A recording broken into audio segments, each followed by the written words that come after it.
चलो देखते ये इन्फेक्टेड है या नहीं है। ओ माय गॉड, ये देखो खून खून से लथपथ हुई आ रही है ये। बट इसका बाइट मार्क भी देखो ना, हाथ पे कैसा दिख रहा है मुझे इसका।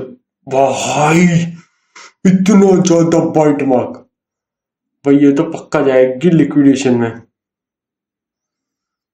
जॉम्बी ने तो इसकी बैंड बजा दी है ऐसा लग रहा है मुझे। इसकी ब्रीदिंग कंप्लीट है।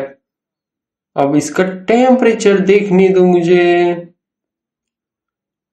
हाँ, पल्स और टेम्परेचर दोनों सही है, बट आप जाओगे लिक्विडेशन में। बट एक बार मुझे ये देखने दो, ब्लैक लाइट टेस्ट मुझे करने दो। कोई हिडन बाइट मार्क आपका दिख गए तो अच्छी बात है ना। नो, कुछ है नहीं, बट आपके मुंह में से ब्लड निकल रहा है, तो इसलिए मैं आपको डालूंगा लिक्विडेशन में। हाँ हाँ, आप फाइन ही हो, अंदर जाके और ज्यादा फाइन हो जाओगे। जाओ जाओ जाओ लिक्विडेशन में जाओ। बस, गुड गर्ल। चलो, खत्म। ये इन्फेक्टेड नहीं थी भाई वो।